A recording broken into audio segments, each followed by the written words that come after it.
Good to see you back. Thank you. Good to be back. Hi, Tara. Hi, I have a bunch of stuff for you. Oh, thank you. Thank you. Do I need anything out of my box, or are we good? You got your book. We're good, right? Yeah, other than what's in the book? Nothing, no additions? Okay. It's not folded. First to see all of you, I'll just say. Oh. It was in Orange County, so south of Yeah. Can we give them any symbols? There you go.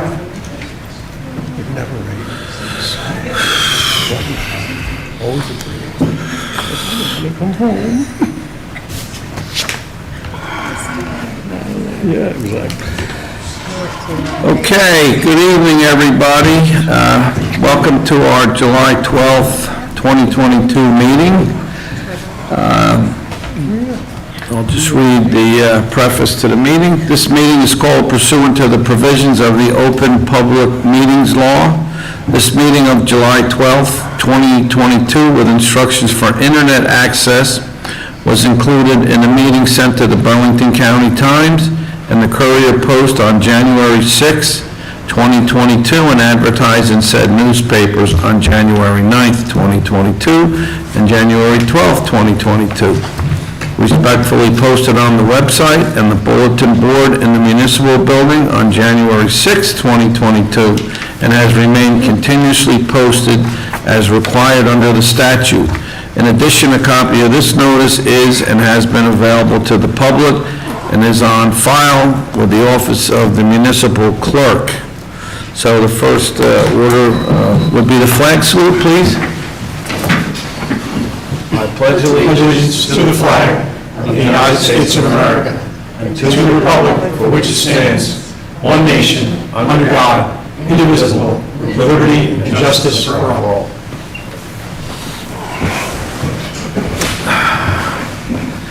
We have a roll call, please. Mayor McLaughlin? Here. Mr. Klaus? Here. Mrs. Gilmore? Here. Mr. Montgomery? Here. Mr. Levinson? Here. Hi, Bruce. Hello, Bruce. How are you? How's All everyone on right. the committee? Good. Glad you could join us. We miss your face, but we're glad your voice is with us. So, Mr. Levinson is attending remotely from his summer home in Missouri tonight. So, we need to approve the regular committee minutes of June 4th, 2022. So moved. Second. Mr. Klaus? Yes. Mrs. Gilmore? Yes. Mr. Montgomery? Yes. Mr. Levinson? Yes. Mayor McLaughlin? Yes. And our tax collector, code enforcement, fire official, construction, emergency services report, and we'll talk to the state police officer here after this. I move we accept and file. Second? Mrs. Gilmore? Yes. Mr. Klaus? Yes. Mr. Montgomery? Yes. Mr. Levinson? Yes. Mayor McLaughlin? Yes. Come on up, officer. Only time I get to tell the police what to do. Hello, everyone. Nothing major to report, just a continued reminder of the issues that we've been having with car thefts, burglaries, the catalytic converters. I sound like a broken record, but make sure you lock your cars, never leave your keys or key fob in your vehicle. Also, the criminals know, especially these high-end vehicles, if the mirrors are out, they know that's unlocked. And if anyone sees any suspicious individuals walking around, looking in cars, please contact us so we can respond. It's all across the state. It's not just here. It's all over the place. For the catalytic converters, we did arrest a crew, but there's still more out there. It's still happening. They're getting $2,500 a pop for these things. So There's still investigations ongoing, but we did make an arrest in Hainesport of 2 individuals that were stealing the catalytic converters. Another issue is to be wary of anyone soliciting door-to-door. Distraction, burglaries are on the rise in the area. They approach your door and tell you that work needs to be done on your property. The subject at your door attempts to lure you away, and then another person goes in your house and takes stuff while you're distracted.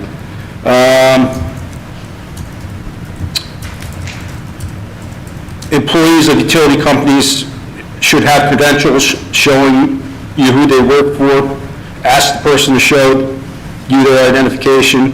Look to see if the vehicle they arrived in is from a utility company.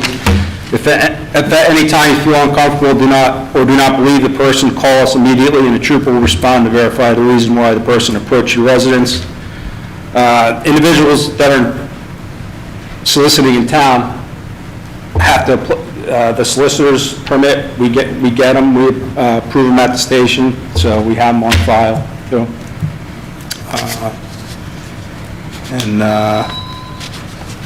That's all I have. I know we attended the community day, and I know concerts in the park is going on too, so we'll have troopers in and around there. Again, any issues or concerns within town, you can also contact Paula, and she'll advise me. But that's all I got. Well, thank you, officer. Thank you. Thanks. So, although our meetings are not attended by a lot of people, the committee and our administration here in Hainesport felt we wanted to go through with this award for Melissa Keys, who really is a hero. I don't know what made her act to go to the Priscavich's door, to bang on the door and wake up Mrs. Priscavich, but I think a higher power must have instilled her to react, and her courage to go up to that building while it was on fire. Although the Priscavich fire is a tragedy that is going to be with Hainesport and obviously the Priscavich family for a long time. Melissa, you really avoided a much larger tragedy that I don't think we would have wanted to take. So I'm going to come up here and I'm going to read a proclamation from the Township Committee.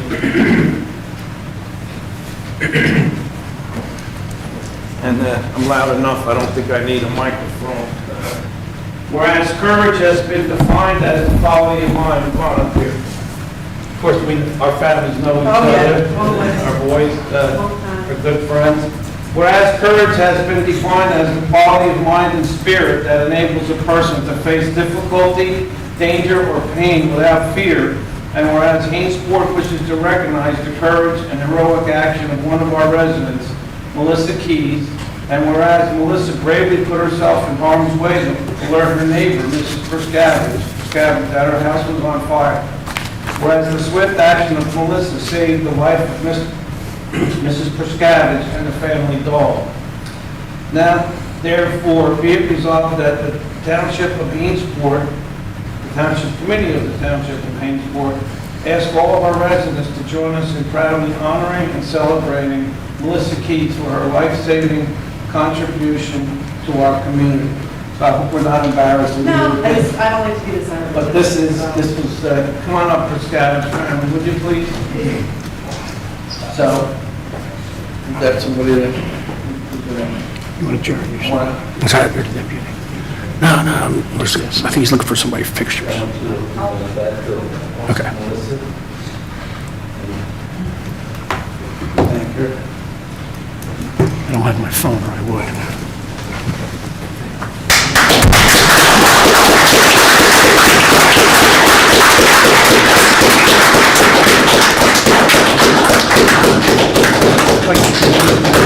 Yeah, cool.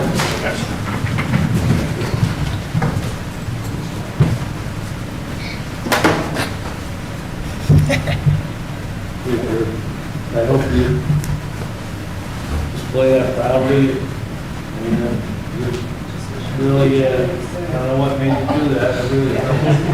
I'm glad you did it. Yeah.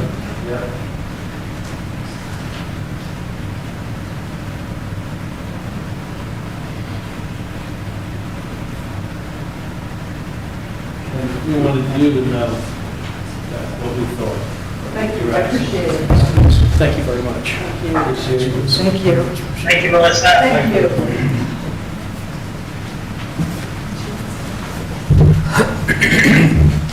Melissa, do you want to say anything? No, I'm okay.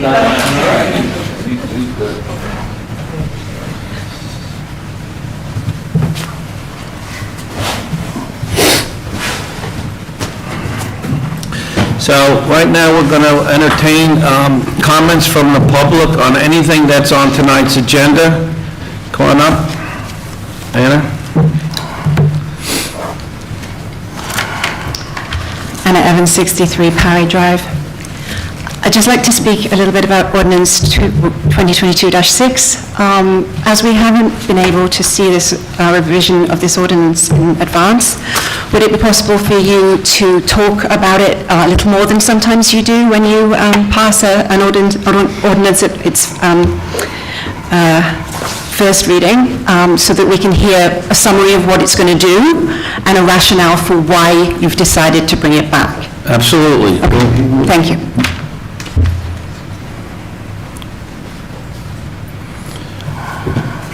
Anybody else for comments? Anybody online? We do have a resident online.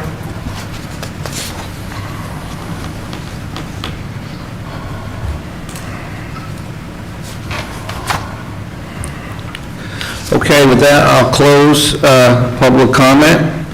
And the first ordinance for consideration tonight is ordinance 2022-6. And it provides for the construction, repair, and/or replacement of sidewalks and curbing, as well as unimproved areas by abutting property owners, and authorizing the placement of liens on non-compliant properties. And John, I'm going to ask you to just explain to the public and maybe put you on the spot, but I know this is a common ordinance in many, many municipalities, and I think we're one of the ones that actually don't have this ordinance, so if you could help us out a little bit. Sure. I appreciate it. Sure. So the issue arose, actually, over the last couple of years as a result of some very faulty and defective sidewalks throughout the town, as a result of which the Public Works Department did a survey and recommended to the Township Committee that it undertake certain improvements and repairs and replacement of some of the sidewalks in the township. You did not have an ordinance that called for these sidewalks, which many, many towns have, to be the responsibility of the abutting property owner. And when that ordinance was on for public hearing a year ago, there was a fair amount of public discussion regarding the imposition of those responsibilities. Since that time, the Township Committee undertook to repair and replace a number of the sidewalks already, both through, I think, bonding, a capital improvement ordinance, and funding, right? All right. And so now that a number of them have been repaired, the idea is to, once again, put the responsibility on those who use those sidewalks, and primarily the adjacent property owner. The ordinance also calls for, and we already have provisions in the ordinance, have had them for years, regarding unimproved properties, right? Rather than just imposing responsibility on those in what we'll call developments that have sidewalks. What about the properties that don't have sidewalks but have brush growth, bushes, trees within the same area of a right-of-way that a sidewalk would have, but for the absence of the sidewalk? So this ordinance actually expands upon last year's to make it clear that those unimproved areas are also the responsibility of the abutting property owner to make sure that those areas are free of impediments to both vehicular and bicycle traffic, that there are some sight triangles that are now visible, so, you don't have big bushes interfering with the ability to come out of an intersection and see down the road to what's coming. And, those are, as I say, generally the responsibility of the abutting property owner. And it takes the burden off of the taxpayers to make sure that that is done. If the property isn't maintained properly, then the township will give notice, and they'll provide an opportunity for the property owner to take care of it. And if at the end of the day, it still creates what we'll call a dangerous condition or an impediment to that flow of both pedestrian and bicycle traffic, then the township will undertake to make those changes, and that will become a lien on the property, right? And that's what the ordinance intends to achieve. And how common is this ordinance among municipalities? It's very common. I can't tell you out of the 566 municipalities how many have them, but I'll tell you that a ton of them have these ordinances. Because it's not really always fair to impose, the township got lucky through a grant that Paula was able to secure to provide for some of the funding for the improvements that were done. Now that that's done, it's time to move forward, right? And not place the burden on taxpayers.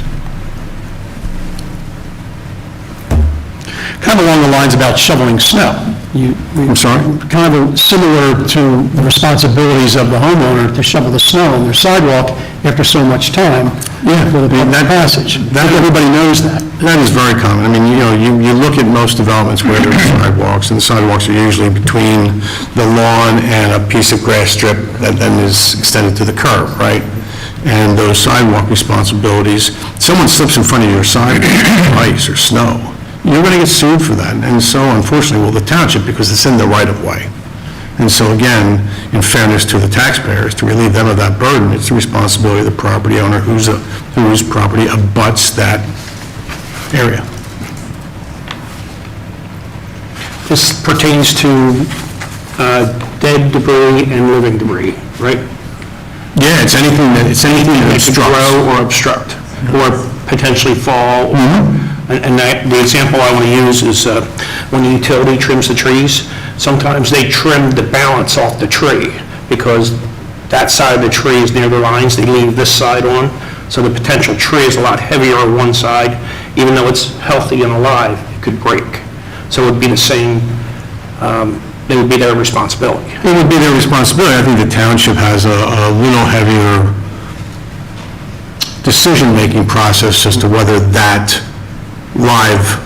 those live branches create any sort of an impediment, right? So you're not going to see that often, but if there are dead branches, they present a problem or a danger to the sidewalk from falling down, then that may well result in that. I think that's probably less common than the other stuff we're talking about, but yes, that would fall into the same category. And again, I think it currently does under our property maintenance code, right? So all this is doing is supplementing the property maintenance code by making it clear that it also relates to this area of a property.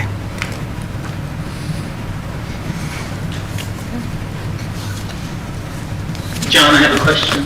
Yep. Okay, do we currently have an ordinance on the books already? Not for the sidewalks, no, and the ordinance that you have, again, is under the property maintenance code, and it also, to the best of my recollection, doesn't provide for the imposition of a lien if the township has to spend taxpayer money to clean it up. So this, as I say, to the extent that properties are both unimproved with the sidewalk, and even to the extent that the property maintenance code would cover properties that do have sidewalks, this is more specific, but we have language in the property maintenance code that already imposes these duties and responsibilities on the owners and even the tenants of those properties. So, when we did the survey, of course, the Craig Drive and, I guess a little bit of Sandra Lane and Lennox had lifted because of trees planted in the Devil Strip. And I think there's, I rode down there, and I know that the Public Works deemed in the Claremont section, a couple spots. I actually couldn't find it, but I kind of hope that the committee would carve those out. That the committee would carve those out of this ordinance and sort of deem those sort of, in need of repair now. And Paul, you probably know more about where they are than I do. Like I said, I tried to find the sidewalks that were lifted. They're on Cumberland. Yeah, I tried. So I just hope the committee would, and they were lifted by trees, so the same situation. So you hope that we could get an couple estimates on fixing those. Yeah, I mean, that was one of the big things that came about, is that it was because the former developer planted big trees, not little fruit trees, but big trees in that little space between the street and the sidewalk, and the residents were calling and saying, hey, this is cutting the sidewalk to rise, blah, blah, blah. So recognizing that, that's what we did and fixed it at that point, but then ultimately, we're not going to be able to fix everyone's sidewalks with taxpayers' dollars based on, once we got that rectified, right, once we corrected that error from the former developer, the older developer, right, so I think it makes sense, Bruce, to do that. I would be okay with that. Yeah, I think we should take care of the Cumberland, or at least find out what it costs to take care of them. Definitely, and that's in your pre-existing capital condition. ordinance, that's Right. next for hearing. But if I could also add to the dialogue what's currently in our code, just some language which I did provide earlier, under property maintenance 132-6, it already states, it shall be the duty of the owner-operator to keep the premises free of hazards which include but are not limited to the enumerations and provisions in the following subsections. I'm going to skip down to 3, overhangings. Loose and overhanging objects and accumulations of ice and snow which by reason of location above ground level constitute a danger of falling on persons in the vicinity thereof. Natural growth. 2, dead and dying trees and limbs or other natural growth which, by reason of rotting or deteriorating conditions or storm damage, constitute a hazard to persons in the vicinity thereof, or operators of motor vehicles utilizing the public right-of-way. Trees shall be kept pruned and trimmed to prevent such conditions. Ground surface hazards or unsanitary conditions. 4, holes, excavations, breaks, projections, obstructions, and excretion of pets and other animals on paths, sidewalks, walkways, driveways, parking lots, and parking areas, and any other parts of the premises which are accessible to and used by persons on the premises. All such holes and excavations shall be filled and repaired, walks and steps replaced, and other conditions removed where necessary to eliminate hazards and unsanitary conditions, with reasonable dispatch upon their discovery. And it continues on. So there are already provisions for this. This ordinance, I suspect, just bolsters it and more clearly defines it and expands. Does the committee have any more questions? Bruce? No, I'm good, thank you. Okay, we'll open the floor for a motion. Motion. Second. Mr. Klaus? Yes. Mrs. Gilmore? Yes. Mr. Montgomery? Yes. Mr. Levinson? Yes. Mayor McLaughlin? Yes. So the public hearing will be August 9. Yep. Next, we have an ordinance 2022-7 appropriating funds from the general capital fund for various projects. For those who didn't read the ordinance, I just want to get it out.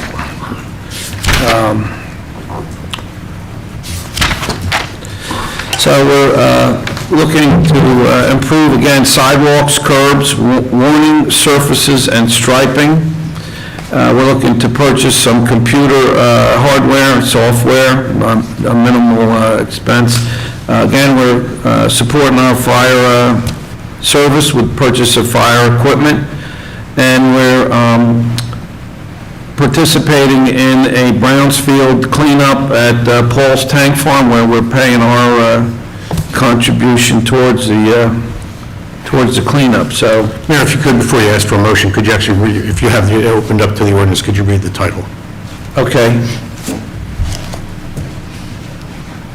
The ordinance of the Township of Hainesport County of Burlington, New Jersey, appropriating the sum of $292,500 in funding from the general capital fund balance for the project known as sidewalks, curbs, warning surfaces and striping on various areas throughout the township. Is that it? Yes, sir, thank you. Okay. Probably should have put that one first.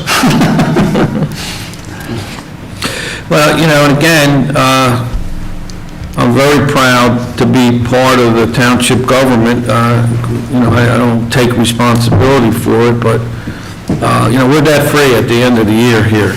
And I'm going to keep saying it. And this isn't something that happened in 1 year under any one of us committee people's tenure. This is something that took place over years of planning and good management. And when the residents see us spending this money, we want to keep the town looking great. And I think that's what we're doing up here. We're trying to keep it safe and looking good and providing a quality of life to the residents that I think everybody wants that comes here. And I know I want, and I know the committee wants. So I'm open. Does anybody have any questions about this ordinance? I'll open it for a motion. I'll make a motion that we approve ordinance 20227. Mr. Montgomery? And that, Yes. Mr. Levinson? yes. Mrs. Gilmore? Yes. Mr. Klaus? Yes. Mayor McLaughlin? Yes. Next are consent agenda resolutions to be read by title only and voted as a block. Resolution 2022-101-7 authorizes issuance of raffle license to Our Lady Queen of Peace Church. Resolution 2022-102-7 establishing Hainsport Township as a stigma-free zone for mental health awareness. Resolution 2022-103-7, designating July as Parks and Recreation Month. And D, Resolution 2022-104-7, authorizing or reauthorizing signers of checks for Hainsport checking accounts, as we've have a new CFO here. So, if anybody has a question on the committee about one, or you just want to offer a motion. I move that we accept I'll second. resolutions.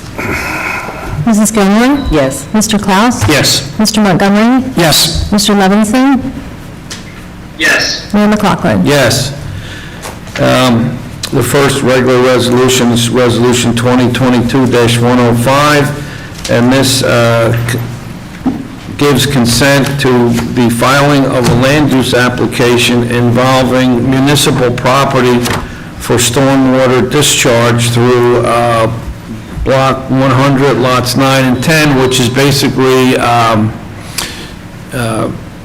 land contiguous to, or part of our park that was bought a number of years ago. We have the applicant here with the applicant's attorney. Again, we agreed to a short dissertation. Can lawyers do that? Mayor, members of the committee, thank you very much.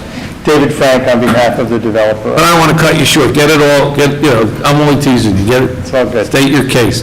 So we're here asking for the committee to allow us to appear before your Land Development Board with an amended application that includes an easement over the township property that you just mentioned.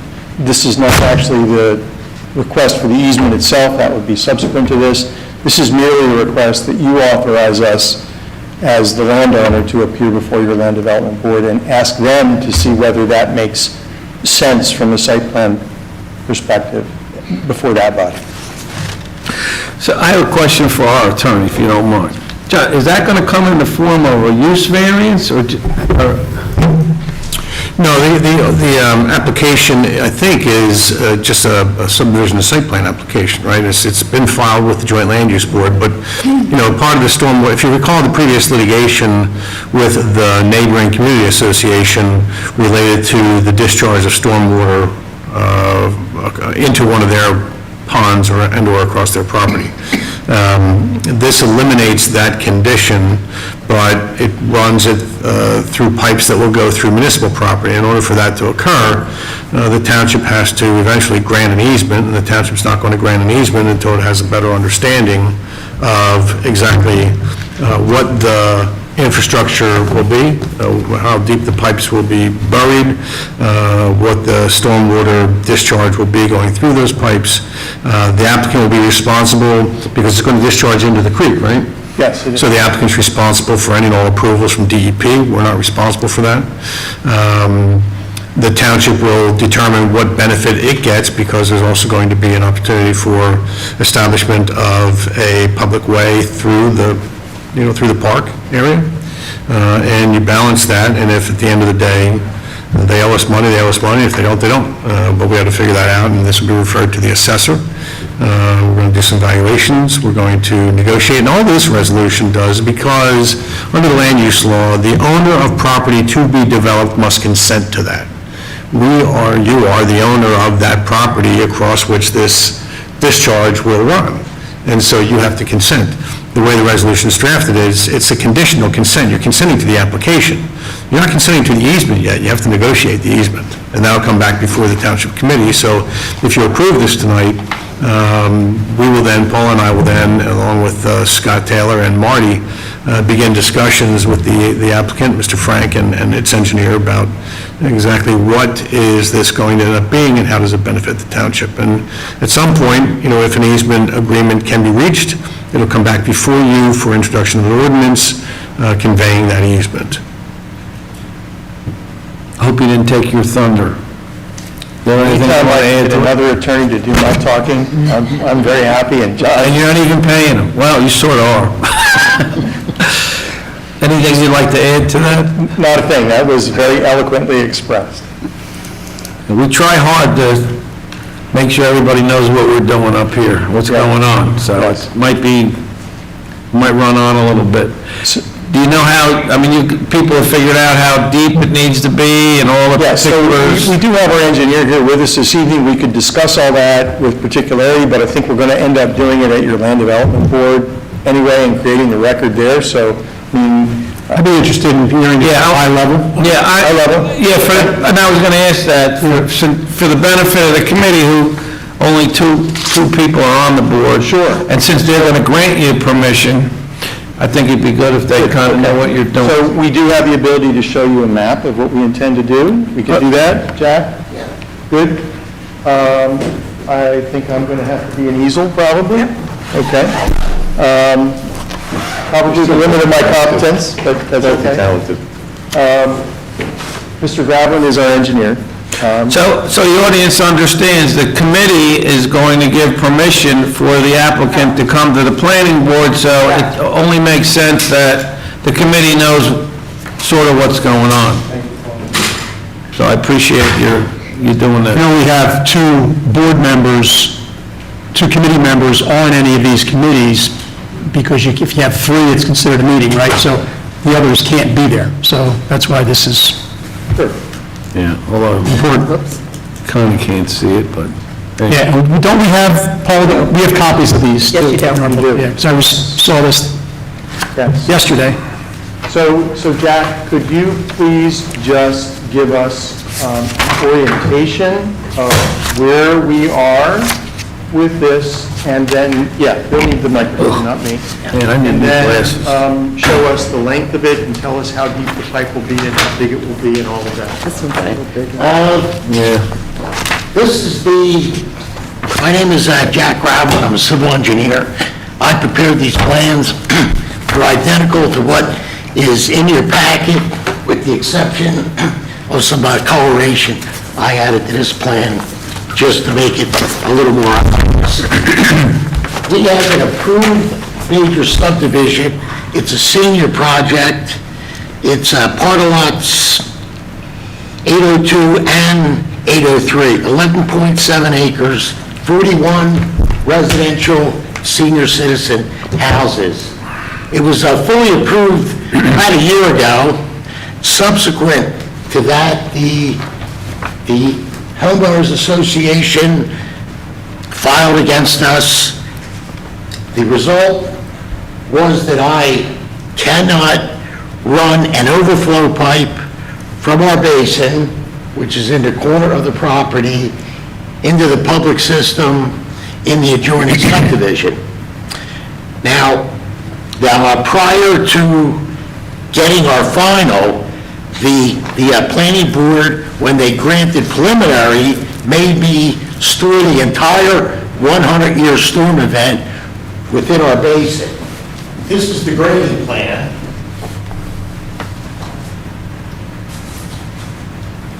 And as you can see in the corner at the low point of the site, we have a stormwater control basin. I increased the capacity of the basin as a result of the preliminary approval, storing the entire 100-year storm event within the basin. No discharge. Nonetheless, prudent civil engineering design necessitates an outlet in the event of a 500-year storm event.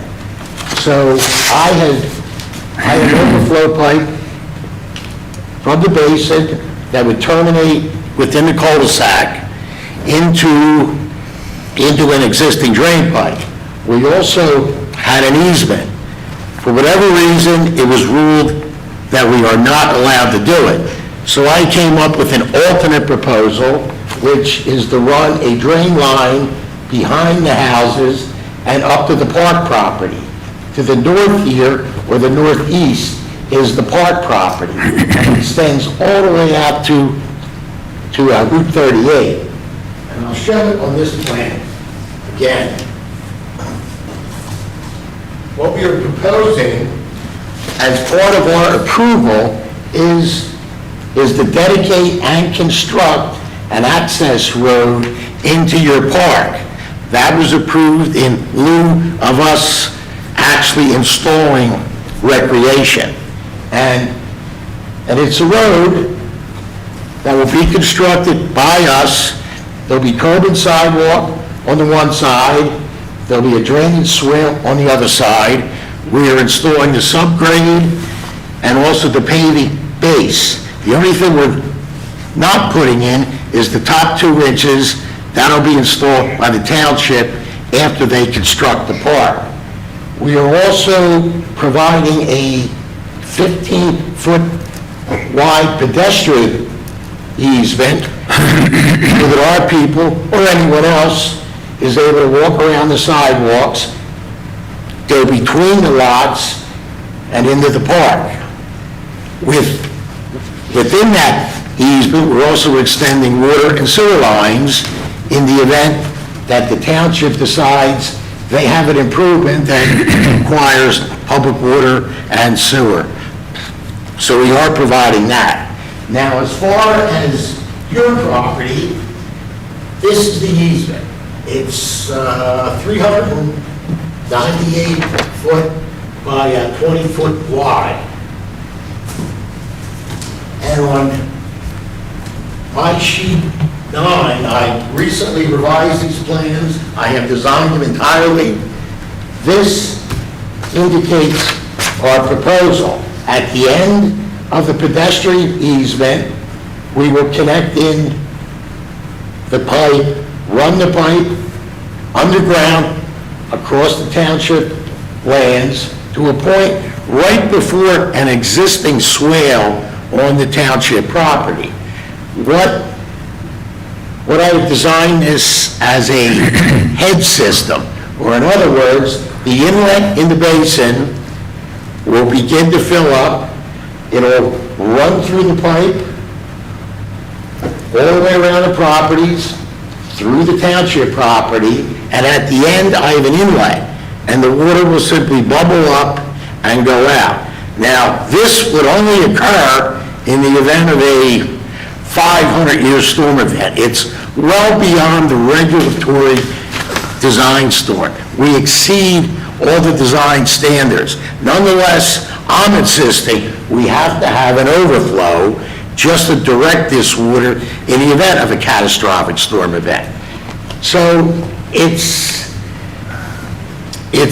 a considerable cost to the developer, rather than just that little piece of pipe, we are extending hundreds of feet of pipe now to this location just to provide a safe outlet. I have discussed this at length with both Marty Miller, your engineer, and also Scott Taylor, who is designing the park itself. This will be entirely underground. There'll be minimal impacts to the township park property. As you can see, this is the township, or the boundary line of the township property. So it is at the extreme end of the property. It is below grade. The only thing that will be visible is the inlet, and I have a stone pad going in for energy dissipation in the event that water would ever come out of this inlet. I designed the Pep Boys and also the diner out along Route 38, which is all part of this property. I can tell you from many years of watching those basins, as the water comes in, it infiltrates into the ground. This is all tint and sand, which is the reason this entire area historically was mined. It's excellent, excellent soils. So even though I'm able to store the entire 100-year storm event, it's never going to get up to that level. I have complete confidence that it will drain into those soils long before it ever reaches this overflow inlet. So whose responsibility is it to maintain all this drainage, the swales, the pipe, the drainage area?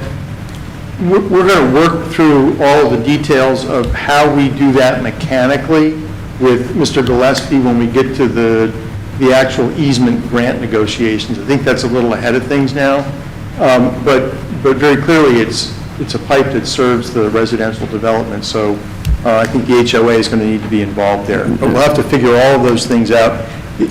There may be reasons why the township prefers not to have us on its property at some times, but we'll figure all that out. Well, we prefer to not be responsible for it.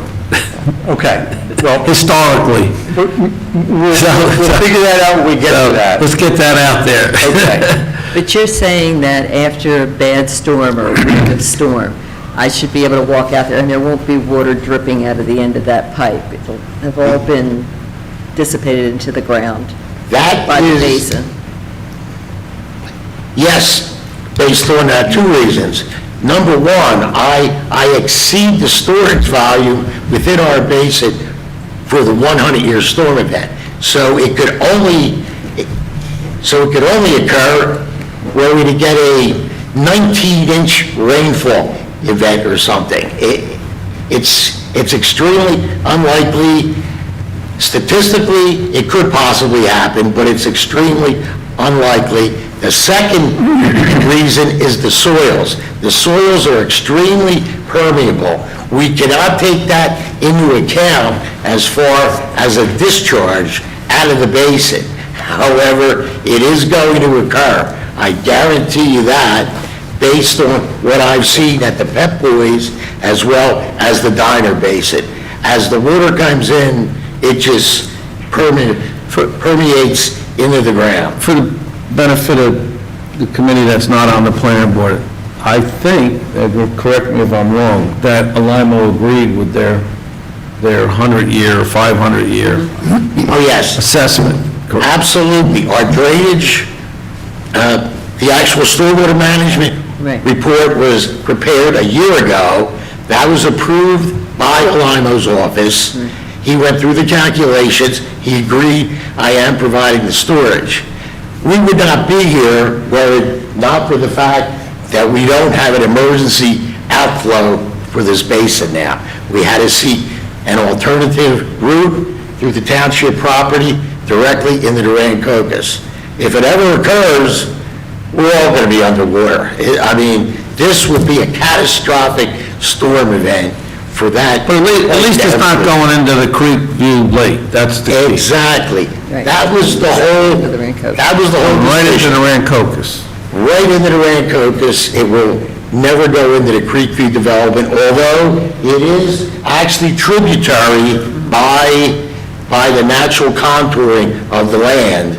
It will not go there now. We're going to collect it up into a basin, and if it ever occurs, it will go out directly to the And, Rancocas. you know, over the years, we've had them in here, and a lot of their dues go to the upkeep of that lake. So they're a little sensitive, or a lot sensitive about anything from the outside that would interfere with that lake. I kind of don't blame them. I actually don't blame them at all when a big part of their dues go to maintaining that lake. Well, their outflow actually goes into the Rancocas as well. Yeah. And our Public Works Department actually goes out there and clears that for them.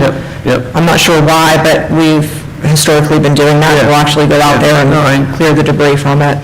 Well, all that For land them. before it was developed went in the creek anyway. Yeah. So that was the natural flow of things. The natural flow. That leads me to my question, Jack, is that the elevation of the development, right, the elevation of where your basin is compared to where this path would be and this pipe would be, is it higher and then it naturally goes lower that way? Or do you have to build that up? Do you have to just design the pipe so that it flows naturally, or what's the engineering behind it? Again, high level, don't need all kinds of, What the mechanics of it are is, actually, the list page. And I've got the exact numbers if you want to hear them. Yeah, I don't need that, I'm just curious as to what has to be done as well, and what, I will have an overflow grate set about 2 foot up above the 100-year storm event. So for 2 feet, it will continue to build up, then it will go into this inlet and out the pipe. In the back of the basin is a berm, which is another 2 foot higher than that elevation, so that the water literally will be forced to go out that pipe before it could ever get across this berm in the back and in between the houses behind us. At the same time, the elevation is less than the elevation of our roadway and our property, so there won't be any flooding there either. But to your point, I have to buck grade. I'm actually going against the grade here, then there's a high point, then it begins to go back down towards the Rancocas.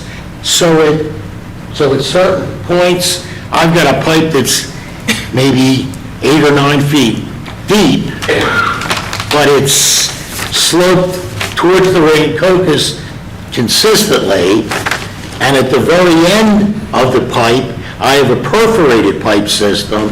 In the event that water gets in there, it will also be able to infiltrate out of that pipe, because it has to build up to the elevation of the grate in the basin before it begins to spill out the inlet up above the Rancocas on the township property. So I've even got another factor of safety in there, letting the water permeate out through a perforated pipe in the event water ever gets in there. I mean, so again, we're talking a 100-year storm, right? And I guess that's what we experienced, what was that, 12 years ago, Paul? You and I were talking about this, when some dams broke, and it just was, that was a 100-year storm? Storm event, absolutely. All the dams broke all the way down through Medford. As I recall, that was about a 9 to 10-inch rainfall event. Currently, we designed for about a 9-inch rainfall event as the 100-year storm event. For water to ever start going into that grade, we're going to be looking at 14, 15, 16-inch rainfall events before water ever starts to go out this pipe. Nonetheless, I believe it's prudent to put this emergency overflow in. Yeah, it's a lot of work, it's going to be a lot of changing in that environment, and for that, Well, it'll be a 20-foot strip. We'll have to clear and install the pipe in that. And it's, as I said, it'll be underground. All that will be visible is one manhole at the end, one manhole halfway to the outflow structure. Then the actual inlet itself with a stone pattern. and also any repairs or things of that sort that would need to be done? Is that why a manhole would be there?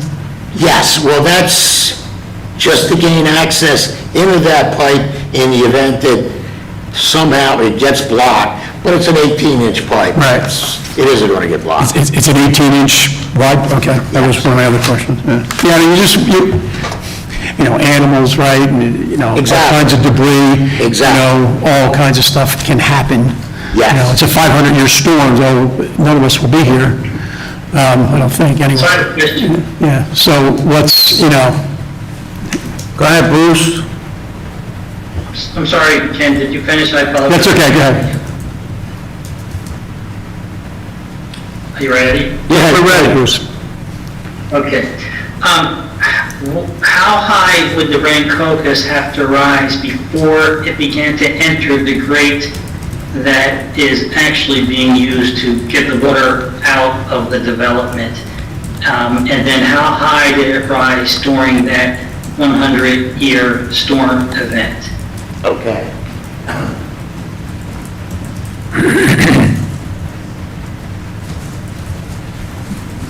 I had our land surveyor go down there and actually do a topographic survey across the township property. The Rancocas is at elevation 5, roughly. During a 100-year storm event, it is tidal. I would expect it to go up elevation maybe 10, maybe 15 at the most. I've got our inlet, which will be draining out at elevation 38. So we are considerably up above the Rancocas. Even in the event of a 500-year storm event, it will still be able to get out of our pipe and into the Rancocas. Thank you. That seems pretty safe. Okay, anybody else with any questions? No, I'm sure the Okay, well- land use board will. Yeah, well, I appreciate, we all appreciate you coming in and educating the committee on what's going on with that, so I'll offer the committee the opportunity to approve this resolution. Motion to approve the resolution to provide an easement, or at least look into the details of what an easement Yeah, we're only actually giving them the opportunity to go to the planning board. Yeah, time out. Yeah, this is not a resolution that approves the easement. This is simply consenting to the application. Okay, yep, okay, so we have one motion, Second, and Ms. Gilmore, second, yes. seconded. Mr. Levinson? Yes. Mrs. Gilmore? Yes. Mr. Montgomery? Yes. Mr. Klaus? Yes. Mayor McLaughlin? Yes. Thank you very much. Thank you for coming in.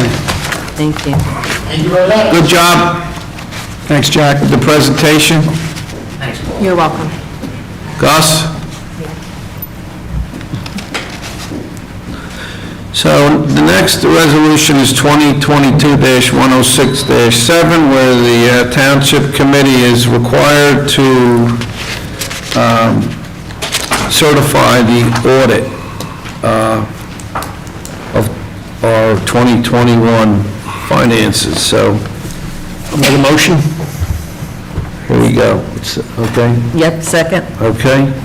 Mr. Klaus? Yes. Mrs. Gilmore? Yes. Mr. Montgomery? Yes. Mr. Levinson? Yes. Mayor McLaughlin? Yes. I don't know if you guys read that, but we could be put in jail or fined $1,000 if you don't certify that audit. So everything has teeth out there. Okay, Resolution 2022-107-7 authorizes payment number 2 to Rural Corporation Incorporated for the Municipal Park Complex. Paula, would you like to say anything? Sure, our project manager has authorized a second payment in the amount of $53,090.90. There's a small retainage, I think it's around $14,000 that we are withholding until all the punch list items get completed. And it was a big hit. It's beautiful. Really nice job. Everybody's commenting. There's a lot of kids, when I come by, it's very well used, and different age groups and different sized kids. It's nice to see, and it's also great that we were able to get some funding for this too, which is helpful. It's kind of neat to just to grow old and watch how children's play habits change. I can remember the Pemberton playground out there, that was all wood, and I think I went up there. Kingdom. Yeah, that was pretty neat, but of course you can't do that anymore, you know. And then we have the latest and most modern playground out here now, so I'll offer the committee opportunity to approve that. I'll make a motion. I'll second it. Second?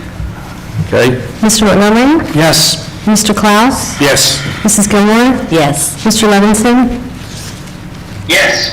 Mayor McLaughlin? Yes.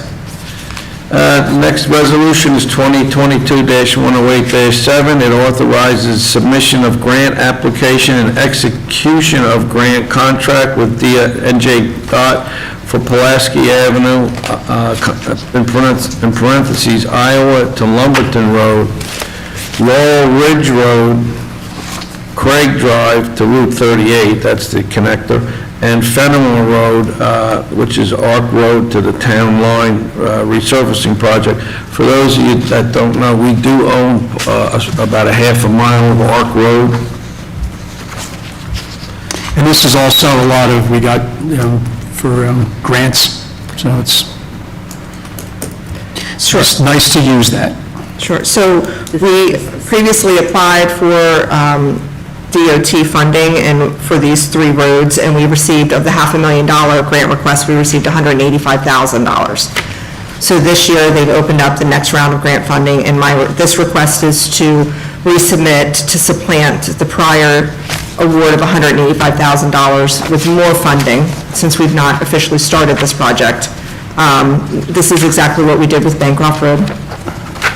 So hopefully, we'll potentially match what we received last year of $185. I mean, it'd be great if we can get the entire $500,000, and it would be funded through the DOT municipal aid program, but this is to apply for a second grant for the same project. Good job. Thank you. Good job. Yeah, good work. I make a motion. I'll second. All right, we have a motion and a second. Mrs. Gilmore? Yes. Mr. Montgomery? Yes. Mr. Klaus? Yes. Mr. Levinson? Yes. Mayor McLaughlin? Yes, resolution 2022-109-7 awards a contract for engineering services for fiscal year '22 and NJ DOT Municipal Aid Program Grant Award, Pulaski Avenue, Laurel Ridge, and Fenimore Roads. So I suspect that's the engineering for those aforementioned projects. I'll make a motion. Second? Mr. Klaus? Yes. Mrs. Gilmore? Yes. Mr. Montgomery? Yes. Mr. Levinson? Yes. Mayor McLaughlin? Yes. So the next is something that I know Paul has been working hard on, and it's Resolution 2022-110-7, and it authorizes an amendment to the employee handbook to add a secondary employment policy, but I don't have the whole thing that I think in front of me. We're also, are we throwing in the ability of some of our firefighters to fight fires in this? No, this isn't. Not yet. That's already been done Okay, yeah. last month. Yeah, all right, so it's, This would affect all full-time employees. Yeah, it's not considered secondary. okay, so that's already been, Right. This is for actual secondary employment for all of our full-time staff, and it doesn't disallow anyone from getting obtaining secondary employment. It's just a policy that outlines what needs to be done with that secondary employment. Does the committee have any questions? I guess my question is, it's, as long as we have it ahead of time, and they sign, they know this when they come in, then it's okay to do, right? I'm sorry? My concern was, I've worked a lot of places and never had to tell anybody, as long as it's something that we're made aware of Right. ahead of time, Right. then, as a condition of employment. No, this will apply to everybody. That's what I mean, they have to be made aware of it. Oh, yeah, they'll be made aware of it, but again, awareness of it does not necessarily come with an obligation that we get a signed document back. If they refuse to sign it, it doesn't mean that I'm bound by it. No, I'm not saying that, I'm just saying is, I didn't know that an employer had the ability to ask that, but Yeah. obviously they do if you say they do. Yes, sir. Okay. Yes, sir. Well, maybe it's egotistical to a point, but we consider Hainesport Township employment to be the first on the, on the list. And Paul mentioned it to me, I think, John, can you imagine if we had a snowstorm and some of our snowplow guys decided to go to another job if they had one, or, there's just a million circumstances you can come up with. And this resolution says you kind of can't do that. You can't call out here and go work somewhere else. And remember, it applies to Instead, full-time employees. But you can't do that anyway, you couldn't call out of a job and work somewhere else. That's Well, actually, this actually, well, there's laws against that. well, You know what I mean? now there's going to be Oh, yeah. an agreement. I don't know if you call this a law, it's just an agreement. No, I right, John? agree, I think it's a good policy as long as it's, known ahead of time. That's all. Well, and it also applies for an employee who's been with us and who decides to get a second job. So then it would be their obligation to tell us after they've already been hired with us that they have a second job. So it's, it opens up the communication and it just, it outlines the parameters and it makes sure that we're all on the same page. So the resolution does state that this will be an amendment to the employee handbook, so it'll be in the handbook when they gain employment here, and I guess they're requested to review and sign the... Yeah, they'll receive a copy Sign of the this. handbook. Any new policies that are adopted by the governing body, they are given a copy of that, and it's, part of the amended into the employee handbook. Again, it doesn't stop somebody from having a second job, it just establishes who's first and who's second, as far as we're concerned. And to be clear, the way the question was just phrased, they'll get this when they come on board. This applies to those who are employed now, as well as those who will be employed. Now, will they get an amendment to the handbook to sign this? Again, they'll get an amendment the way Paula normally does any amendment policies, but if they refuse to sign it, it doesn't mean they're not bound by it. They are bound by it. Okay. Yeah. Okay. If you don't agree to it, you can't get hired, and then if you don't agree to it, you already Future hired. hirees, we're talking about current Right, that's what I'm employees. saying. For current employees, if they don't sign it, then that's grounds for dismissal. Is what- No, I don't know about that. No, but if they don't fill this out and have a second job, then that's disciplinary action Yeah. possibly, or some type of review, right? Well, are they, does it say there? The form's in here. yeah. Yeah, that's what this is saying. This is saying they gotta fill out a form and let Paul know, the administration know. But like John said, if they don't choose to fill it out, it does not mean it's not an Well, agreement. that's not true. They have to fill out the If they have to form. fill it There's out, two different things to here. sign off. They don't have to, look, they don't acknowledge they got it. there's the question of acknowledging that this policy has been given to them. If they say, no, I'm not gonna, that doesn't mean they're not bound by it. If they get secondary employment, they have to fill out the form. If they refuse to do that, or they fail to do that, then they're in violation of the policy, and that could trigger, Disciplinary action. okay? Okay, can we have a motion? Or if there's any more questions, we can ask. No. Okay. Okay, take the motion. I'll second that. Mrs. Gilmore? Yes. Mr. Klaus? Yes. Mr. Montgomery? Yes. Mr. Levinson? Yes. Mayor McLaughlin. Yes. Next is Resolution 2022-111-7, authorizing renewal of a liquor license in Hainesport Township. I'll make the resolution, I'll make the motion, the resolution 20, Second, Mrs. Gilmore? yes. Mr. Levinson? yes. Mr. Klaus? Yes. Mr. Montgomery? Yes. Mayor McLaughlin. Yes, we have 4 business licenses, Vets Custom Builders, Universal Lacrosse, Family Chiropractic and Wellness, and Pro Skills Baseball Academy to renew their business licenses this month. Make a motion that we approve? Second, Yes. Mr. Montgomery? Yes. Mrs. Gilmore? yes. Mr. Klaus? Yes. Mr. Levinson? Yes. Mayor McLaughlin. Yes. Next, we have comments from the public on anything that's on your mind. Come on up, sir. Thomas Kennedy, 6 South Hunterdon Avenue. Getting to the sidewalks, where she was reading the old ordinance, The existing ordinance. the existing ordinance. I agree with that completely. It says premises, meaning if it's my property, I'm responsible for it. This will be abutting property, and the council said, well, a lot of towns do things. They're doing this. Other towns have unions. We don't have a union. Other towns have a police department. We don't have a police department. Other towns have their own high school. We don't have those things, nor do we want them. We shouldn't be forcing the public to maintain, or a private citizen to maintain public property. It's not the right thing to do. For instance, we see on the news, people are protesting in front of the Supreme Court Justice House. They can't do anything about that. So people are sitting right in front of my house. It's not my property. It's the town's property. They leave Ted's liquor store. They don't have open containers, but they have soda bottles. They're eating, smoking their blunts. I can call him all day long.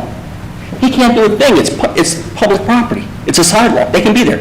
Now, when they leave their trash, the new ordinance says, hey, those guys left their trash there and you didn't pick it up. And now I'm going to put a lien on your property. If you don't pay the lien, basically you can seize my property sooner or later. Or when I go to sell it or I die, my kids owe the town money because I didn't maintain their property. And it just isn't right. It isn't right. Like, it gets me upset that I have to pay for public property.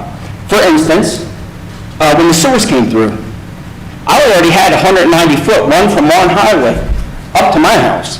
The town tied into my line. Did they reimburse me for that? No, they didn't. The Claremont section, I don't think we had sidewalks down. I don't know when the last capital improvement's been done, probably 90 years. Those sidewalks, someone said that the trees on Cumberland are from the developer. The Cumberland section, those houses are 110 years old. I don't think any developer put trees in there. Another thing we declare, we're always forgotten over there, we're always forgotten. Our kids are the only kids in Hainesport that got to walk all the way to school. The buses drive right past our house, but they won't stop. We don't want to be responsible for this, we don't want to be responsible for that. It's your property, maintain it. Oh, well, other towns do it. Well, other towns do a lot of things. I guess we were just talking about the employees getting second jobs or whatever, and they have to report or whatever, I don't know. It doesn't pertain to me. Well, maybe they're not paid enough. Maybe they should organize and demand what other towns are doing, getting paid what other towns are getting paid. But we don't do that, nor do we want to do that. We don't have a police department. Do we want? No, we don't want these things. Other towns have them. So when you say, oh, other towns do it, doesn't mean it's right.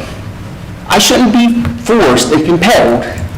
Last time, you took out the verbiage of jail time. You took that out. I don't know. I think it's in there. Every ordinance has teeth. Yeah, I didn't, okay, I thought it was just a lien. So basically, the town is going to say, hey, buddy, people left the liquor store, they came up there right in front of my house. My step is here, then it's your property, not my property, your property. They leave the liquor store, I can't do anything about it, they can sit there all day long. Trooper, can you force someone to leave private or public property? do me a favor, just keep it. But the town is saying, hey, buddy, when they leave their trash there and we don't like it, we're gonna put the lien on you for not maintaining it. Okay, well, how do you feel about shoveling your sidewalk, just for argument's sake? Whose responsibility I'll tell should you that be? I do that because I'm a good citizen, and it doesn't cost me anything financially. Okay, The but sidewalk's gonna cost me $15,000 out of my pocket. No, I'm talking about the shovel of the snow. That's fine. I'll shovel it, even though I think there is some case law, I don't even get in the case. I'll shovel it, and I have shoveled it, because it's the right thing to do as a neighbor. It doesn't cost me anything to go out there. A sidewalk's gonna cost me $15,000. The lady who got her husband beside me died, she since died, but her husband died. She said, oh my God, I don't know what to do. I gotta replace the sidewalk. She didn't have a penny. She puts in a $10,000 sidewalk, which is the town's property, not hers. The best part was, to add insult to injury, the town said, hey, you're gonna fix our property, but you're gonna pay us for a permit to fix our own property. Where does it end? She had to draw a permit to fix public property. She had to pay for that. Then she had to pay them thousands of dollars. What street? What street do you live on? 100, what street do you live on? 100, 6 South Window, thanks. It was Janice Morgan. I'll tell you who it was. It was Janice Morgan. When her husband died, she rebuilt all the sidewalks. She sent her cash. So, again, if you listen, we didn't get to it before we wanted to bring this ordinance, and you know why we brought it up. We had an incident, a bad incident that happened. On Arc Road, okay. So a lot of that precipitated the advancement of this.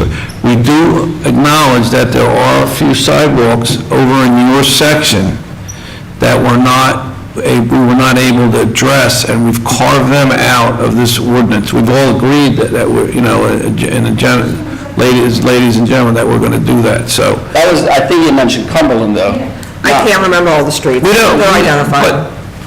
But even that aside, I would hate to say, oh, I want to go if you're going to fix my sidewalk, but it's not my sidewalk. Well, we're going to fix sidewalks that poor planning caused trees to get put there, whether it was 100 years ago or 40 years ago.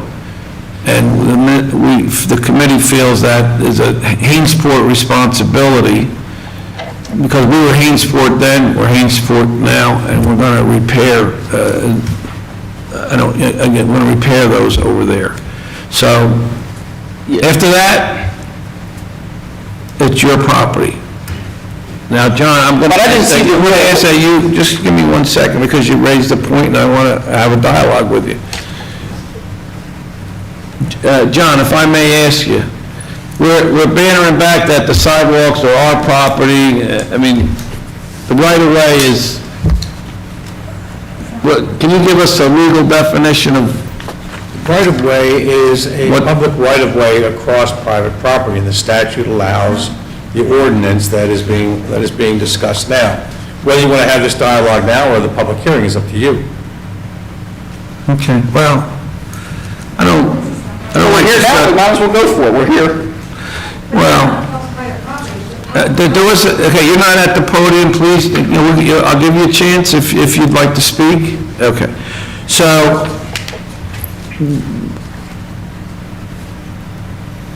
you heard what he said.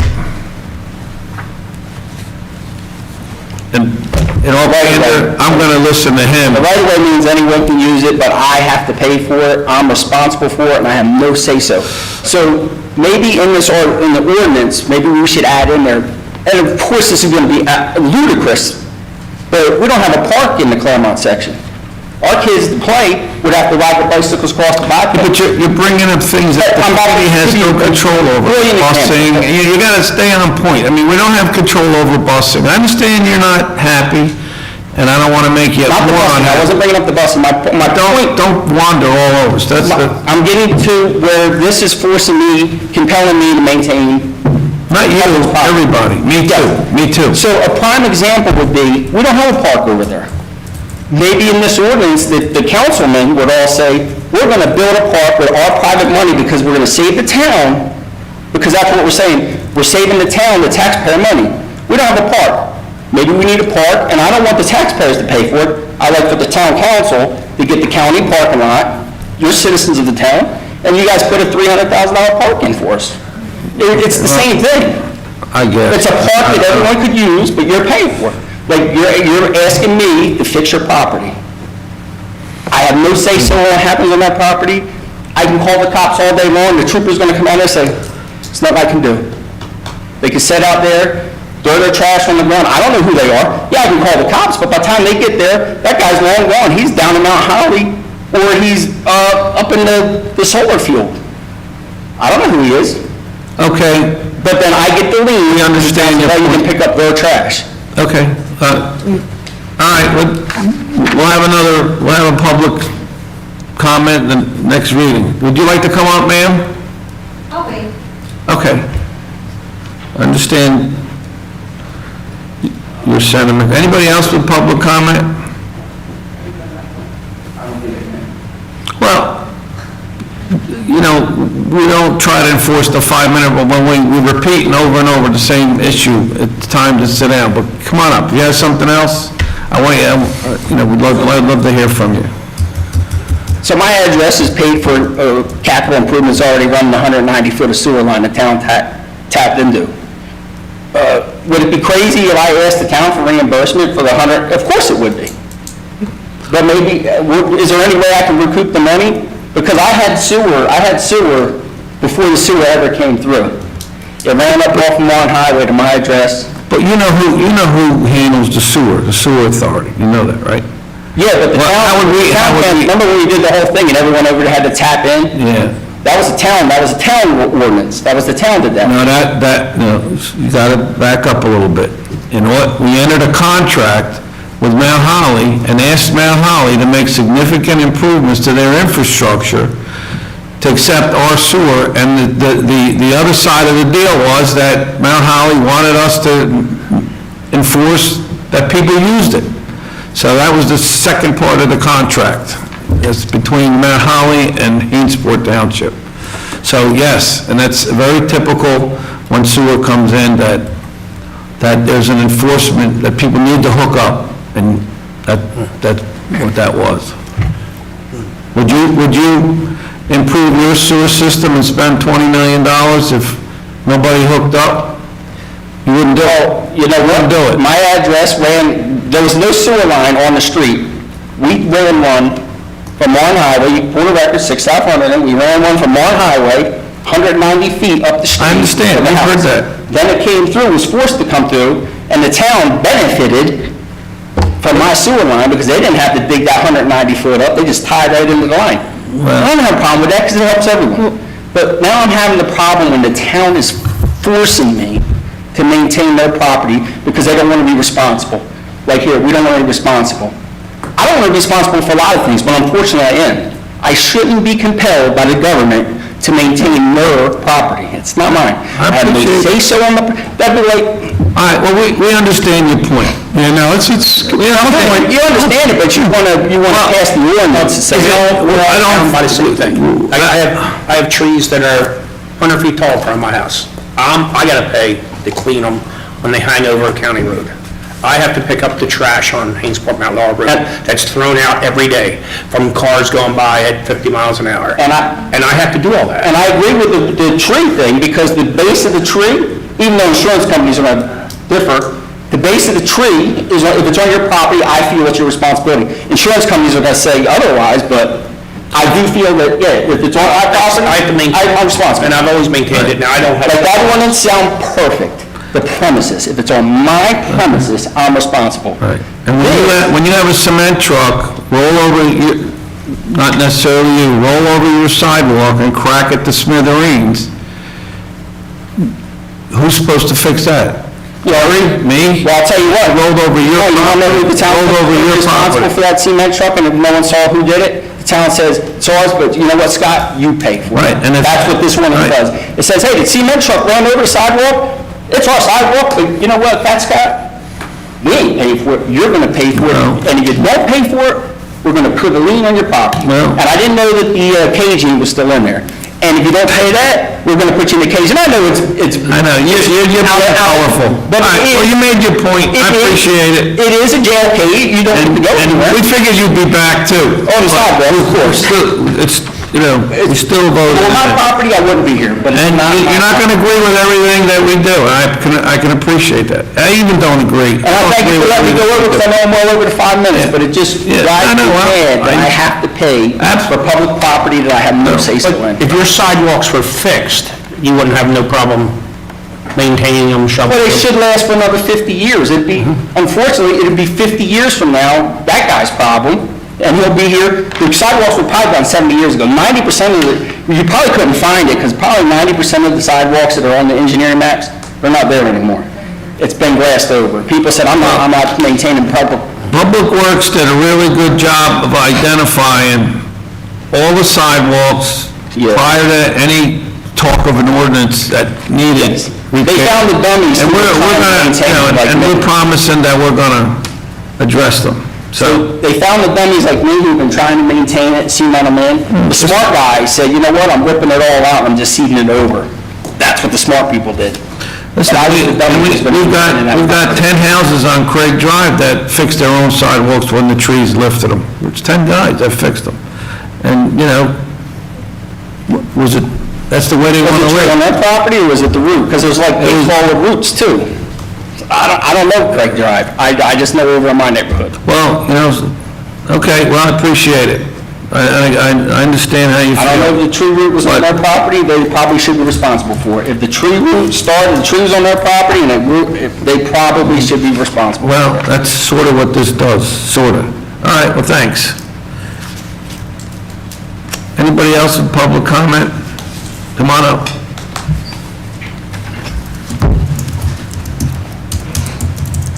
Deborah Harris, 7 Elsinore Drive. So I'm going to shift gears from the whole sidewalk thing. This is where you like inhale. All right, so I have a question that's probably going to be answered by Paula. So the municipal park, great job. My daughter calls it the whole town park and loves it. During the time that it was closed, I think that the park in my neighborhood, which is the Chase, kind of got a lot of love from folks who probably would have used the municipal park. So I'm wondering if that particular park is on any kind of rotation for review for any improvements. Absolutely. They all are. There's a cycle. Since I've been there, I think we've improved it maybe 2 times already, maybe 3, in the 30 years I've lived over there. Is that upcoming this year, that review? I do not have the answer to. That's why I said Paula's probably got the answer. I think a lot of the review has come, the impetus behind those reviews has come behind that municipal park development grant that the county offered. They discontinued that a couple years ago, so we really need to look at and kind of reconvene on how we are reviewing our parks, because that grant is no longer available from the county. We do have the open space tax that we utilize to make those improvements, but do you have any suggestions as to maybe some things that could happen over there? I mean, a lot of times, the improvements come out of the residents expressing concerns or making requests, like the pickleball courts. Obviously, the playground needed to be because it was so old, and it was starting to pose a lot of exposures and hazards. The hockey rink here definitely needs to get fixed. Again, that comes from people who utilize it, who voice their concerns about it. So do you have any suggestions, or? Yeah, I do think that the handball courts are showing some severe age, and whatever the surface material is, it's starting to move and raise and crack. So that's potentially going to become a hazard, right? As that lifts and moves and shifts. And the same thing in the basketball court. It's pretty obvious when you eyeball it that you can see a lot of the aging. So the playground equipment didn't start to take, a real kind of impact from the kids playing until the municipal park was no longer accessible. So I think that probably just needs like a little bit of, minor repairs for some things that, have been broken off and bent and things like that. Okay. Yeah, we all remember the commercial, Where's the Beef? Since I'm going to call them commissioners of flipped political parties, the commission, we lost our $250,000 grant that we got for as long as I can remember. There's $85 million of COVID money that nobody seems to know where that went. And, I don't know why that $250,000, I mean, that's how West Hampton put all their lights in, and, I mean, just go at field after field. That was such a great benefit for municipalities to have, and we just couldn't spend it any way we wanted. We had to submit applications. Well, I don't know why that's gone. I mean, where did the money go? I mean, and then on top of that, there's $85 million worth of COVID money. How can they spend that money? Any way they want? There is a plan on their website that broadly explains what they're going to do with it, but it doesn't say specifically what their plans are at this point. I believe they've received one tranche of that. There was a threshold. I think if you were receiving more than $1 million, you received your money in 2 tranches. So they'll be getting the second tranche of their funding this year. I think that the more money that you receive, there is more specific uses that have to be followed with that funding, whereas those municipalities or public entities that receive money below that threshold have a little bit more leeway as to how it's being used. But we haven't gotten anything. Nothing.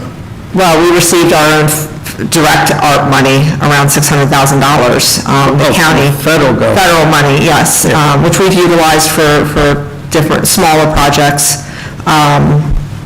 But the county received $85 million. I don't know what their plan is for that. So that would help if a little of that would come out for parks, just like you asked for. And Yes. by the way, most of the parks that we've renovated have come from those funds, so. And I'm glad you bring up the county, because that's a really great segue to my next question, which is garbage pickup. So I think recently we all know that there's been a staffing shortage over at the vendor who provides the service, and it's impacted dates and times of pickup. And they pick up a little bit unreliable.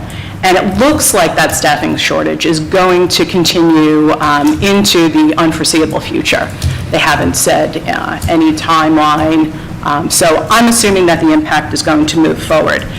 The current pickup requires a multi-person truck, so at least a driver and at least one person to sling the cans into the hopper. Is there the possibility that a different methodology could be used, therefore reducing the number of people that are required?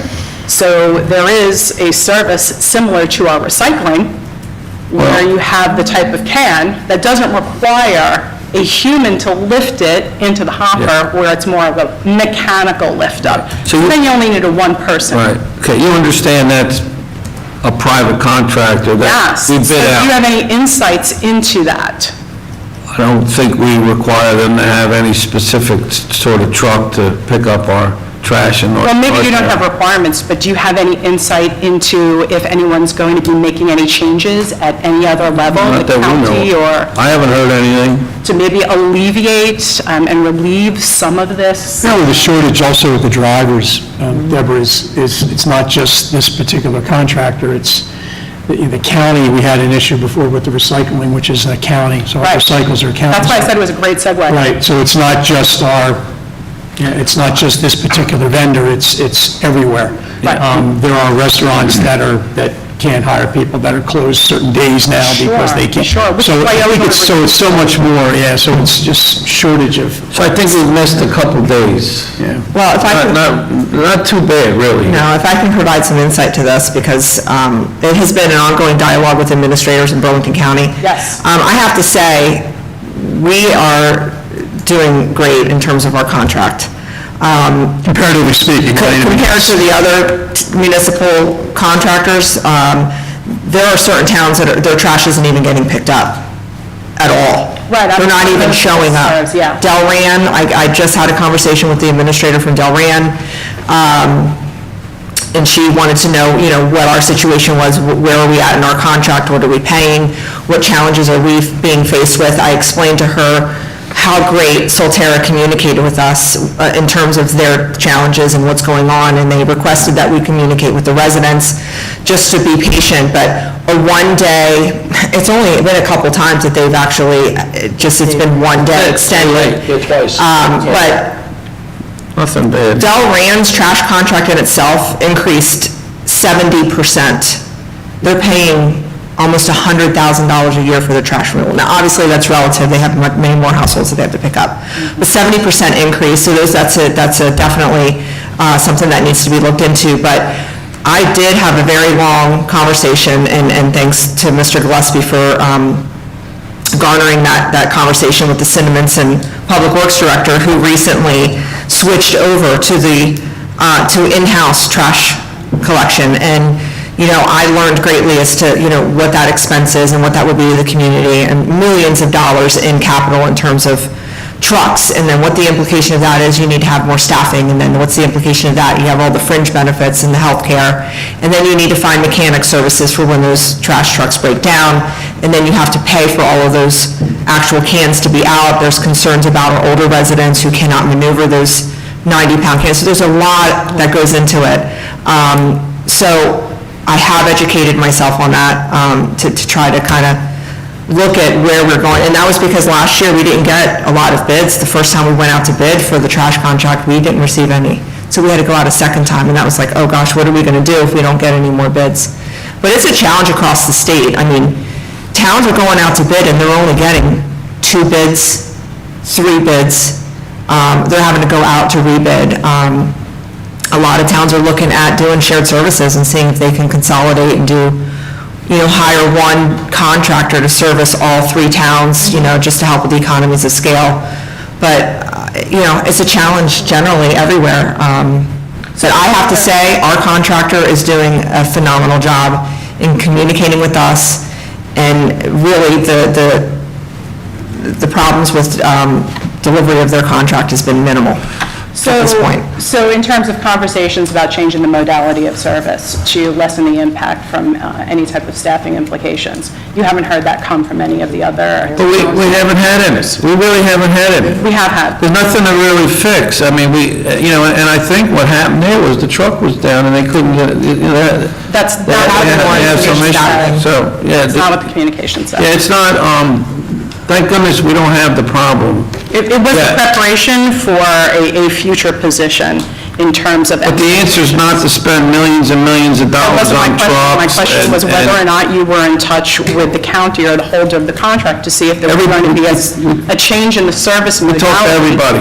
From a multi-person truck to... I appreciate it. Yeah, they're not going to change it. The contractor won't change that. Okay. Yeah, thank you. So that won't lessen the impact. We're on it. Thank you, I appreciate that dismissal. So in terms of the sidewalk ordinance, is it going to be the same exact one that came down last time, or has it been changed since then? Changed. It's been changed. Does it model any other municipalities? It's very similar to other municipalities, but does it model, did I take it from a municipality? No, I didn't. Okay, and I'm assuming it has due process and hearing provisions in it that were similar to what were in the prior versions. It does, it follows the statutory outline. I mean, I understand the statute. I mean, I've read the statute as well as the case law and its progeny. I understand the common law. I understand that it's going to place the duty of care and not necessarily shift liability. I understand that. I don't know if they do. I'm done. Anybody else? Come on up.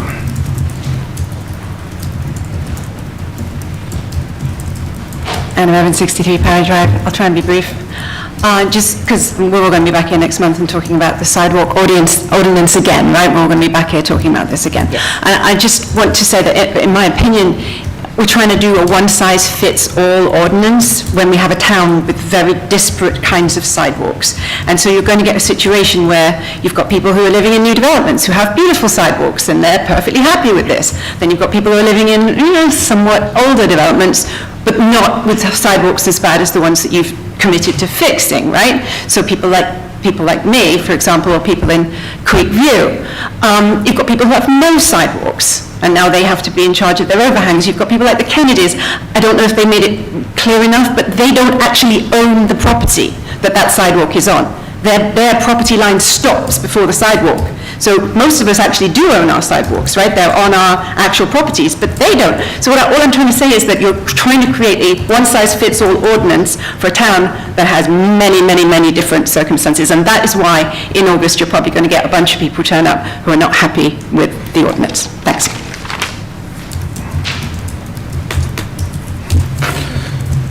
Yes, come on up. Jamie Kennedy, 6 South Hunterdon. And because I am not quite as politically correct or censored as my husband is, I want to start this by saying I'm ashamed to have voted for each and every one of you, and it will not repeat this November. Secondly, my question is, for those homes that do not have sidewalks, are you going to make them put sidewalks in? No. So if the sidewalk that's in front of my property, that is the township's property, goes into disarray, and we clean it up and seed it over, that's okay? If it goes in the sidewalk, I don't think you can remove the sidewalk, right, John? Well, if I have to maintain it, why wouldn't you? You can't remove the sidewalk. Why wouldn't you, how do you repair a sidewalk if you don't remove one? How do you repair it? No, you're saying remove it totally or repair it? Sure, you pick your poison, either one. You can answer both. Well, I don't think you have the right to remove a sidewalk if Right. one's been put in If front I of have your to house. maintain it, why can't I? I don't know. That's a question, that's a legal question, a zoning question. I'm going to make one comment because I'm not going to be baited. I don't know about the mayor. I don't think he wants to be baited either. The answer is this: can you remove it and not replace it? No, it's a sidewalk. You got a responsibility to maintain it. That's the whole point of maintaining. If you're going to remove it to replace it, the ordinance also addresses that. So you're replacing it now, that is a form of maintenance, you're actually making it better and improving a condition that necessitated the removal in the first place. But your question was, the premise of your original question was, can you remove it and just let it roll with grass, and now you don't have a sidewalk anymore, and you're not covered, you're free of the ordinance? No, you cannot do that. So is the township going to go look on every property in Claremont where the grass has overgrown on the sidewalks and force those people to cut back that grass and make the sidewalks visible and walkable again?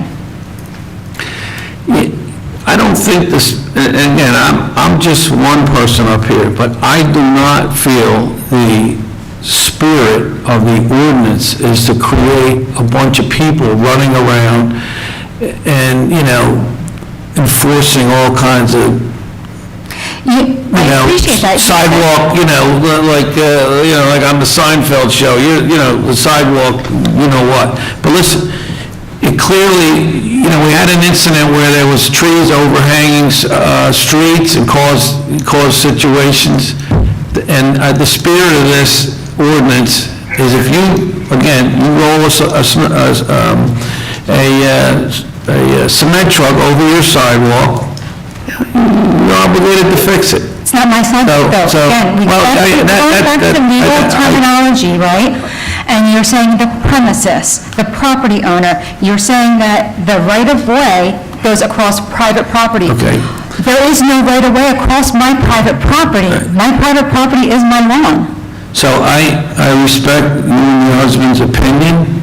It's not an opinion, And I think it's a that's fact. what it is. Sir, I think it's an with all due opinion. respect, it's not an opinion, it's a fact. Okay. The last time we brought this to you, when Adam made it public that this is what you guys were going to do, we actually brought a copy of our survey, and you all looked at it and was like, oh my, we didn't realize that some people don't own their sidewalks. Again, let's just And you're being very disingenuous because clarify. a year ago, you all said it was bad form and that you didn't want to come after the the homeowners to repair sidewalks, especially if they don't own it. And now you're doing a complete 180 and you're being very deceitful. Can I answer your questions, or? I didn't have one, I had a comment, thank you. Well, you asked a question that certain sidewalks did not, I think there was an issue that came up. I don't know if you remember the exact premise of that, but I think at the first time we introduced the ordinance, there were some surveys that had no sidewalks, or do you happen to recall that? I don't know. I think there was some confusion as to each individual, I'll let you talk. I think there was some confusion as to certain properties had some extenuating circumstances about sidewalks, but this is not, if I'm correct, this is not a sidewalk ordinance, this is encompasses everything. It is a sidewalk Well, ordinance. okay, you can call it a sidewalk ordinance. It is a sidewalk ordinance, but look, I looked at trees, and Ms. Kennedy made it clear, she's not asking a question, she had a comment, her comment's concluded. I'll look into my notes from last year. Okay, thank you. Thank you. Okay, anybody else with public comment? All right, I'll close public comment. Any comments from our administrator?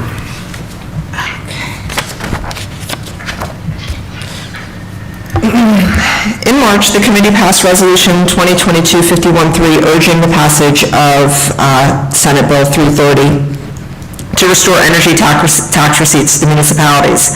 To recap this, taxes on gas and electric utility companies were originally collected by the host municipalities and used for local purposes for their use of their right-of-ways.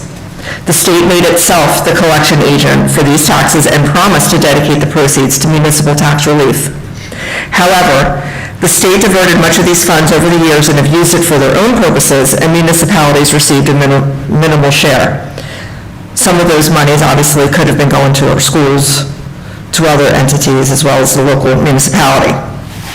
It is estimated that $986,713 in funds have been diverted from Hanesport's energy tax receipts payments since 2001. It's almost $1 million. The state's fiscal year 2023 budget includes $75 million in new funds as part of the energy tax receipt property tax restoration funds titled Municipal Relief Fund. So it did go through unanimously through the House and the Senate. The amount allocated to the municipalities is in proportion to the amount transferred from Consolidated Municipal Property Tax Relief Aid to the Energy Tax Receipts Property Relief Aid. Hainesport Township is receiving, please don't fall out of your chairs, $19,810 in Municipal Relief Fund aid. Since we've adopted our budget this year, we must establish a reserve and anticipate this in our 2023 budget. Unfortunately, we win some, we lose some, right? We did not receive any funding. We were not awarded the state's Safe Routes to School grant that we applied for at the beginning of this year for sidewalk, intersection, and curb repairs. So unfortunately, we did not receive that grant. As such, we will continue to fund the previously identified sidewalks through the capital fund, which is what the governing body, what you guys did this evening. And that includes the sidewalks, the curbing on those 3 streets in the Chase, as well as all of those identified in the Claremont section. I do want to report out the PMIA group did meet with the fire company command staff and general membership last night, and they will be meeting with the emergency squad next week. Thank you. Yeah, George, I'm sorry, I know you're here. Do you have anything that you'd like to say? No, the only thing two things on the Easton Road fire. It's officially concluded now. Forensic evidence that we took from the scene went to a lab about 3 weeks ago, and under electron microscope, we couldn't find anything conclusive related to a fire or anything else or assigned blame. So it's going to be ruled undetermined, and that's it. The case is closed as far as we're concerned. We have about 300 man-hours into it. As a side note to that, I had reached out to the New Jersey American Water Company regarding the hydrant issues and possible threats. Normally, it's a municipality's cost to bear if they want to change anything up, even though we don't own the hydrants, but I did get an email back from the regional supervisor who's in charge of maintenance, and on their own volition, they're looking at putting a plan together to replacing all the steamer connections to 4.5-inch NST, National Standard Codes, on all the hydrants in Hainesport Chase. So I was actually surprised to hear that, because I don't normally see that happen. It's been a pretty good dialogue so far. I'm waiting to hear back from them. We have a plan that they're going to put together. Maybe it's part of their normal maintenance routine, I don't know. Or maybe they're going to go ahead and do that and figure, hey, this might be a problem in the future. But one way or another, it looks like we may have that issue taken care of. This was American Water, you're saying? New Jersey American. New Jersey, right. But don't we pay New Jersey American Water to maintain those fire hydrants? $20,000 on the fire hydrant. All the townships around here, they all use New Jersey American Water. They pay pay astronomical amounts per foot line on the ground. Okay. For all that. Okay. The hydrants are serviceable, they work, but because this was originally Mount Holly water back in the day, some of the hydrants, especially 30-year-old development, have what we call Mount Holly thread on the steamer connection of the hydrants. All the fire departments in the area have the adapters for that, so it's not a problem unless there's an issue with that adapter, which is one of the issues we had at the 51 Eastern Road fire. So it would be who then to put national standard hose, one less adapter we have to carry, one less thing to go wrong. So if they do that on their own, we'll be ahead of the game. But I just want to stress that there's no issue right now of those hydrants. We all have, from their reports, they've been tested and maintained every year, and they are serviceable. And we carry adapters to both kinds of hydrants. So, there's no safety concern, but should they switch over, it will make it easy. All right, thank you. Good job. And to answer your question, we spend a little over $120,000 a year out of municipal taxes for the American water hydrants and the piping. That does not include what the individual ratepayer pays. Okay.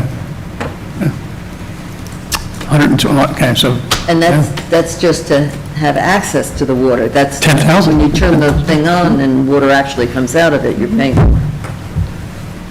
10,000 a month. Yes, All over. Yeah, it is. Well, that also gives our trucks the ability to fill. Like when they flush the trucks, that gives them that ability. to use Oh, I the see. water. But it's not a, Right, Yeah. right. Okay, that's it's interesting. not free. And And they do that about. anything every 2 else, weeks. Paula? Okay, Thanks, Paul. how about our solicitor? No, thank you, Mayor. So I'll start with Ms. Gilmore, comments? Okay, so, I guess I'm asking a question of sorts. In preparation of our 100th anniversary in 2024, I'm suggesting that we form an ad hoc committee consisting of about 5 residents, Paula Costco, Donna Casey, and other township personnel that would be involved. We'd want it to be, a varied event that would take place over several months, culminating with a live concert and fireworks and great celebration. Also looking into plaques that would be placed in front of historical homes and in places of interest, pictures and memorabilia to be collected and displayed, possibly some live conversations with some of our older residents to be documented, and getting the school children involved, some of the churches, and, regarding voting on the Grand Caucus should be incorporated into it. So I guess I need to know, do we need to authorize a committee? Should there be a resolution to authorize an ad hoc committee? And I think we should do it sooner rather than later, because it's less than 2 years. Depends how formal you want to make it. You can just make a motion to appoint that committee. You're fine to do that. So I would like to make a motion to form an ad hoc committee. I'll second that. Mrs. Gilmore? Yes. Mr. Claus? Yes. Mr. Montgomery? Yes. Mr. Levinson? Bruce, you're on mute. Okay. Mayor Yes, I'm here. Okay. I just want to, once again, extend a thank you to Melissa Keys. Oh, no. People like her. Hold on, Bruce, we're in the middle, we're going to give you a chance. We're in the middle of a vote on forming a committee for the 100th anniversary. So if you say yes, we'll give you a comment. I don't think Leland's No, done. I don't have any comment with regard to that whatsoever. How about yes? How about you say yes, though? Yes or no? Yes or no? You want to say yes, go? Yes is the right answer. Okay, Yes. so once Leland's finished with her comment, you can go next, Bruce, but she's still in the middle of He's still on a roll. she's still commenting. Go, Leland. I'm sorry. I also want to encourage everybody to continue to download the app. It's a great way to get information with regards to everything that is occurring and will be occurring.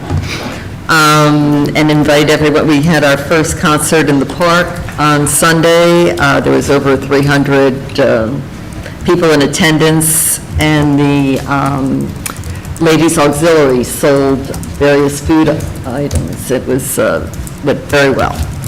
The next concert is this coming Sunday, and the Township Recreation Commission will be serving ice cream.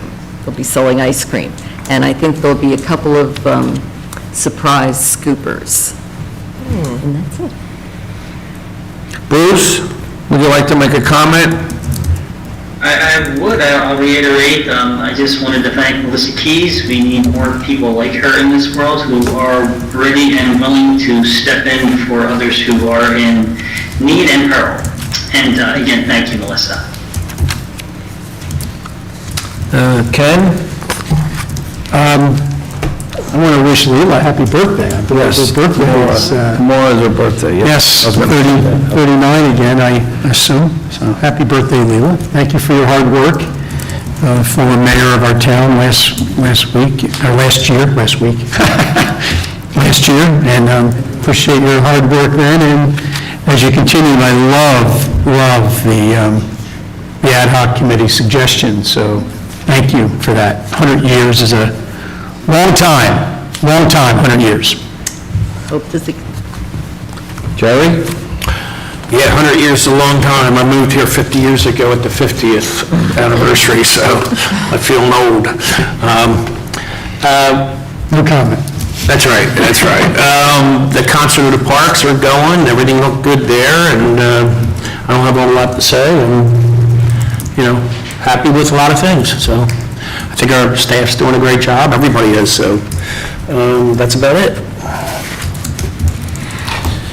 I have no comment other than happy birthday tomorrow. Happy birthday. You're invited to the party. Oh, yeah? Where's that? Here? Kid.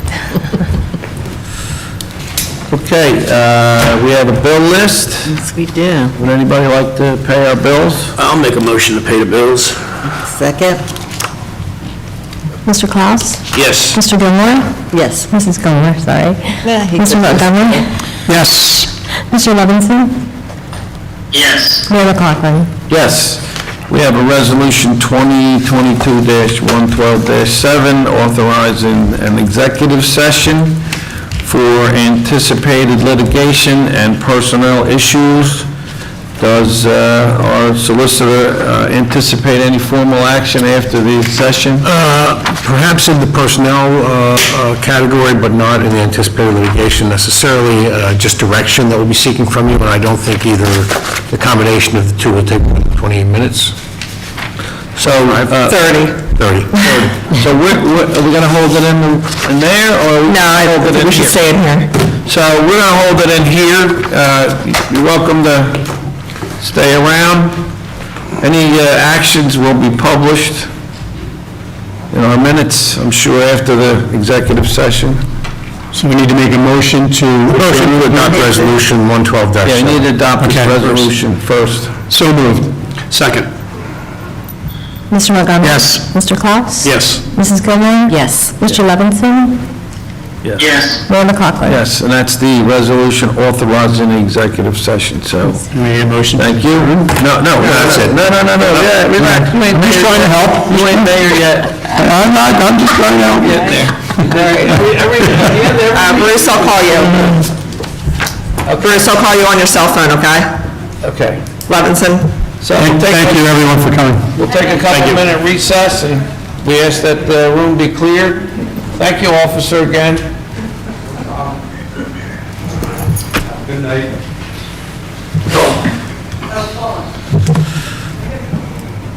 Sure.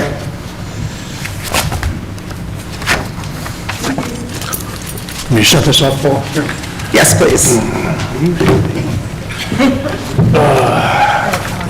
I don't blame you.